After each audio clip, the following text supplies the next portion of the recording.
Last episode, we looked at the numbers. This episode, we look at the cause. Because behind the majority of those divorces, there's a spreadsheet. There's a bill that didn't get paid. A secret credit card. A salary that stopped. This is the money problem. 37% of divorced couples cite financial issues as a primary cause. That makes money the single most commonly reported reason for divorce in America. More than infidelity. More than incompatibility. More than falling out of love. But money doesn't destroy marriages by itself. It's what money reveals about your values, your fears, whether you actually trust each other. Financial stress is a pressure test. And a lot of marriages fail it. Couples with a household income below $50,000 are 30% more likely to divorce.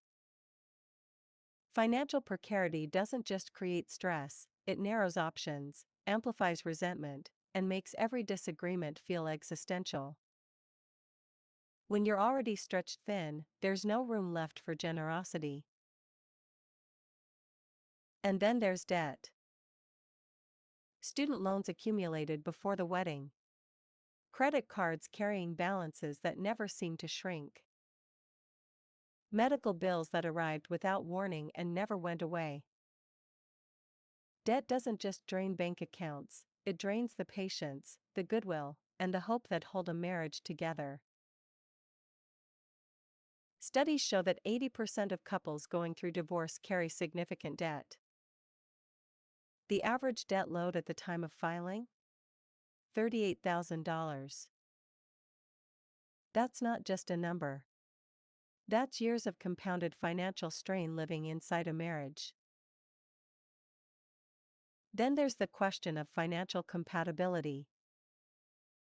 A saver married to a spender. A risk-taker paired with someone who needs security. These differences feel manageable when times are good.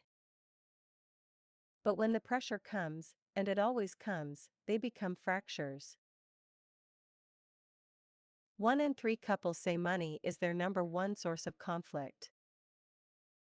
Not parenting. Not in-laws.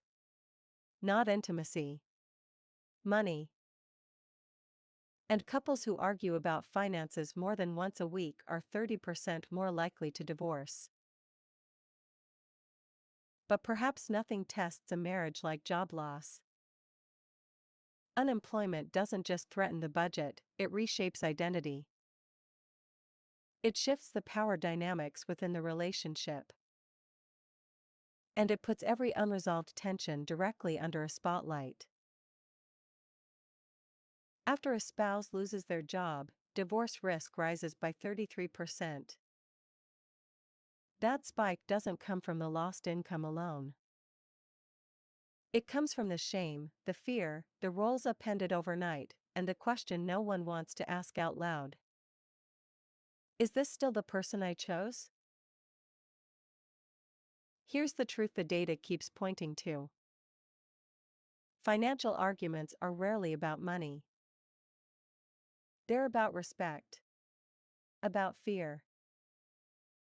About whether two people still believe in the same future, or whether they stopped believing, quietly, a long time ago.